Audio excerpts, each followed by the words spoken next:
alunos do 9º ano. Tudo bem? Bom, lembrando que a gente está no volume 2, né? E o capítulo é o 4.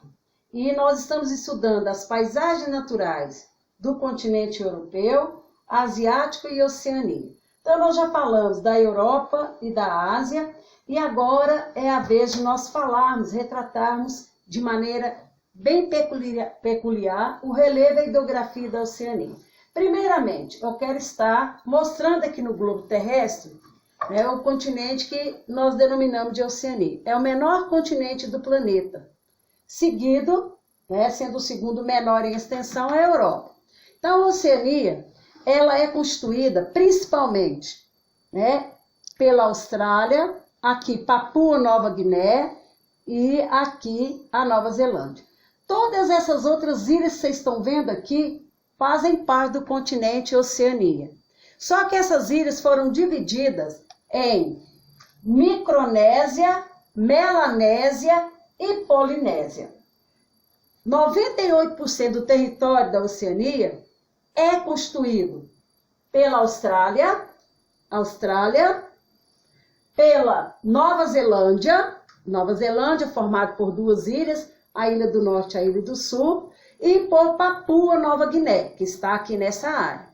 Os 2% restantes é constituído por todas essas ilhas aqui. E uma curiosidade muito grande, que a maior parte dos países que formam a pequenas ilhas, elas são áreas de extensão territorial dos Estados Unidos, da França e Inglaterra. Eles possuem terras, né, que eles dominam e que eles exploram nessa região, fazendo parte do território deles. Um exemplo que eu vou dar para vocês é o Havaí, que pertence aos Estados Unidos, ok? Bom, gente, então se lá há essa diferença na constituição física do território, né, do continente, nós também vamos ter uma grande variação na hidrografia e no relevo. Lá nas ilhas acontece muita formação dos chamados atóis.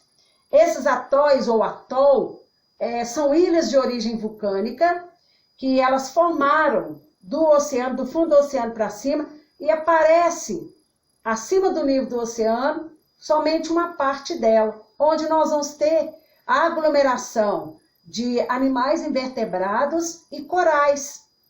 Daí o nome de atóis. Então a gente sabe que ela vai ser formada dessa maneira aqui, ó, como se fosse um anel, né? Uma ilha formando um anel. E ela é formada por esses corais ou animais invertebrados. Então essas ilhas que formam a chamada Micronésia, pequenas porções de terra, nós vamos ter uma grande quantidade desses atóis. Lembrando que são montanhas subterrâneas que se elevaram por causa do choque das placas tectônicas e formaram em forma de um anel, e ao redor ali nós vamos ter, né, a aglomeração desses animais. Bom, na página 15 do seu livro didático, nós vamos ter aqui a formação de um atol, né? Então aqui, ó, as partes, as etapas que eles vão passar até chegar aqui nesse finalmente. Então aqui é a elevação, né, da montanha que veio lá do assoalho oceânico, né? Aqui já vai ser a formação dela aqui, ó, né, com a água e os corais ao redor, até chegar nessa última etapa, essa beleza da natureza. Então são coisas, e vamos dizer assim, belezas naturais que nós estamos destruindo com essa poluição que a gente está causando, esse impacto que a gente está causando ao meio ambiente. Bom, lá nós vamos ter atóis, como é o caso das Ilhas Carolina, as Ilhas Marshall, né? A Micronésia, que é o aglomerado de pequenas ilhas, formando aí os Estados Confederados da Micronésia, e que a gente vai ter nessa região aí a presença desses atóis. Então, é de origem vulcânica. Elevou-se a formação de montanhas, né, submarinas do assoalho oceânico e apareceu só a parte de cima dele. Bom, nós vamos perceber também que há uma diferença muito grande de relevo nessa região, né? Nós vamos ter uma variação muito grande de relevo. E tem áreas que em plena ilha, né, em pleno atol, vocês podem ver aqui, vai destacar uma parte íngreme, uma parte mais baixa no atol. E a gente vai perceber, né, uma importância muito grande, que o maior país aqui da Oceania, que é a Austrália, né, Austrália, Papua Nova Guiné e Nova Zelândia, vão compor 98% do território da Oceania. Os 2% são esses aglomerados aqui, que eles denominaram de Polinésia, Melanésia e Micronésia, né? Terras, ilhas menores. E uma curiosidade, que a Austrália, a parte central dela, é um grande deserto. Então, nós vamos ter, lá na Austrália, 2 importantes rios que vão drenar a região da Austrália, né? Importantes mesmo para abastecimento da água na região, que é o rio Murray e o rio Darling. 2 rios que formam a bacia hidrográfica mais importante da Austrália. Tem outros, né, com curso menor, mas esses 2 aí vão merecer destaque, né? E a Nova Zelândia também, nós vamos ter um curso de água, rios menores, sobressaindo lá a Ilha do Sul, que eu falei com vocês, são 2 ilhas, né? A Ilha do Norte e a Ilha do Sul. Então, vai ter maior rede hidrográfica na Ilha do Sul. E a Austrália, nós vamos ter também o aglomerado aí dessas 2 bacias, né, do rio Murray e o rio Darling, que são rios importantes. Bom, lá na página 18 do nosso livro, vai comentar para nós as principais cadeias de montanhas que ocorrem na Oceania. Então, nós vamos ter uma área que está ocorrendo a leste da Austrália, onde vai ter um relevo chamado de Grande Cordilheira Divisória. É o nome dela, né? Ela vai ter cerca de 3.000 metros de extensão e é como se fosse um cordão de isolamento, daí o nome Divisória, né? Onde nós vamos ter um monte que vai ter uma altitude pouco mais de 2.200 metros, que é o Monte Kosciuszko, né? Que a gente vai ter nessa região. É um local que nós vamos ter grandes áreas carboníferas, que essa região aí ela foi formada no período carbonífero, né? Daquelas eras geológicas da Terra, que nós já comentamos que a Terra é uma jovem senhora de 4,6 bilhões de anos. Então, o relevo, ele é bastante diferenciado. E lá na Papua Nova Guiné, um dos países que vai ocupar, né, juntamente com a Austrália e Nova Zelândia, 98% do território, nós vamos ter uma área lá de formações montanhosas bem jovens, onde nós vamos ter destacada lá, né, o Monte Cook, que é muito importante para a região. Bom, gente, as planícies que nós vamos ter são planícies que vão ocorrer nas bordas das ilhas, lembrando que todo o território da Oceania são ilhas, tá certo? Aquela porção de água mestre cercada de água, né? E nós vamos ter lá onde vai correr esses rios, principalmente na Austrália, né? Os 2 principais rios, o Murray e o Darling. Então, lá também nós vamos ter formas de relevo, desde cordilheira até planícies e depressões, correto? Então, lá na página 19, tem lá, organiza as ideias. Então, tem lá, cadeia de montanhas e os rios. Então, eu vou ter cadeia de montanha nos Alpes, que é da Europa. Nós vamos falar que rio que porta a cadeia de montanhas, né, dos Alpes europeus. Então, anota aí no seu livro. É o rio Reno, o Danúbio, o Ródano e o Pó. São 4 rios. Agora, eu tenho lá um rio e a gente vai descobrir que cadeia de montanha que está. Eu tenho lá rio Tigre e Eufrates. Lembra a região da Mesopotâmia entre rios? Então, nós vamos ter lá os Montes Taurus. É um relevo que acontece. Montes Taurus.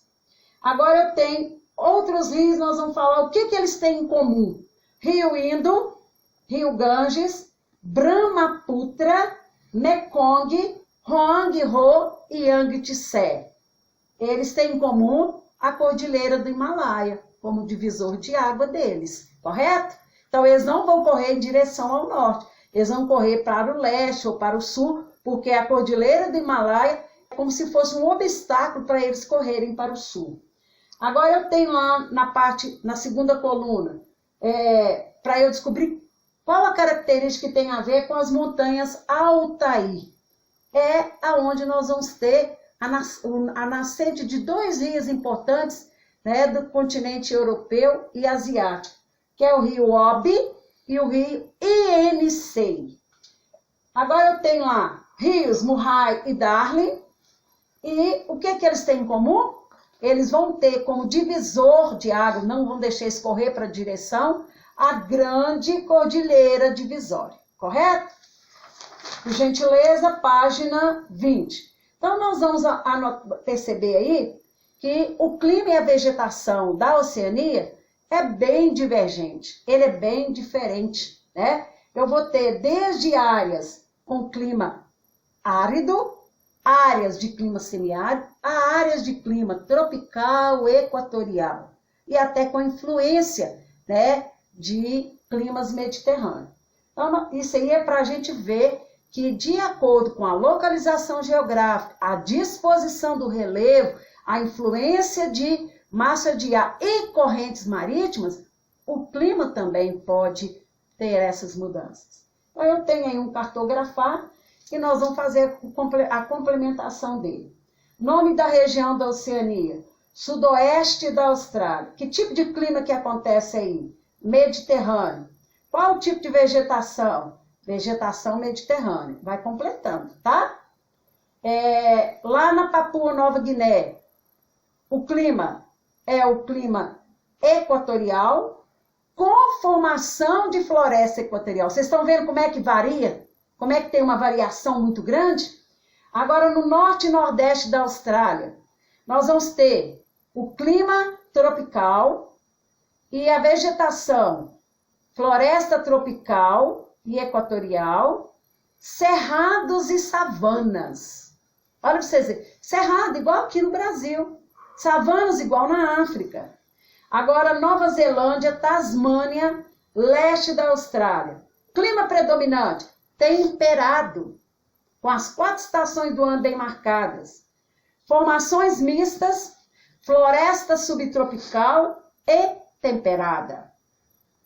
Centro-oeste da Austrália. Veio o que eu falei com vocês. A maior parte do território australiano é desértico. Então, na parte central, clima desértico e a vegetação é vegetação deserto. Agora, que eu já chamei atenção, não existe pobreza no bioma do deserto. Cada região vai ter o seu ecossistema, vai ter lá os seus animais, as suas plantas, mesmo que não tenha rios correndo o ano inteiro. Eles já adaptaram, né, a uma região extremamente seca. Agora, eu gostaria de dar como parte para nós vermos lá na reunião do Zoom, que eu vou chamar, a partir da página 20, domínios equatoriais, tropicais e desérticos, e eu quero só chamar a atenção de um fenômeno que ocorre lá no Sudeste Asiático, na Índia e Sudeste Asiático, que é uma região chamada Ásia das Monções. O que são Ásia das Monções? São áreas que durante um período do ano, né, o vento vai sair do continente, aqui a setinha indicando, e outra estação do ano vai sair do oceano. Então, presta bastante atenção. Durante as monções de verão, esse aqui com a setinha vermelha, as correntes vão sair do oceano e interferir, vai ocasionar muita chuva. Chuva que pode ficar 40 dias e 40 noites chovendo. São as chuvas monçônicas. E aqui nas monções de inverno, ocorre o contrário. Vai haver as massas de ar saindo do continente, secas, não tão carregadas de umidade, em direção ao oceano. Então, é uma área que vai ter um grande déficit de água. Não vai ter chuva nesse período. Então, lá, como nós já vimos, só vai ocorrer as chuvas devido a essas massas de ar, as correntes marítimas que vêm do oceano, carregadas de umidade. E durante A outra estação que é o inverno é seco. Por quê? Porque o vento sopra do continente para o oceano. Então, ele não está carregado de umidade, correto? Então, lá na reunião do Zoom, daqui a pouco eu vou chamá-los e nós vamos colocar em prática aí os domínios, né, da vegetação nas regiões equatoriais, tropicais e desérticas da Oceania.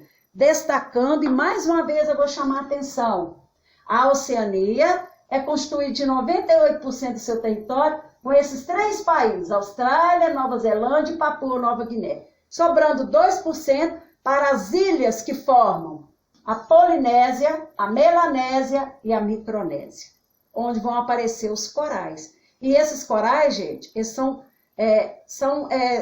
seres vivos que formam esses corais, animais invertebrados, igual eu falei com vocês. Quanto mais poluição tiver no oceano, mais eles vão perdendo a vida. Quando você vê uma barreira de corais, que eles fotografam, né? As pessoas, os mergulhadores fotografam, e ele está esbranquiçado, é porque ele já morreu. Então ele tem que ter uma cor, né? Para poder ver que ele é um coral vivo, tá certo? Então até daqui a pouco na reunião do Zoom. Até mais. Beijos!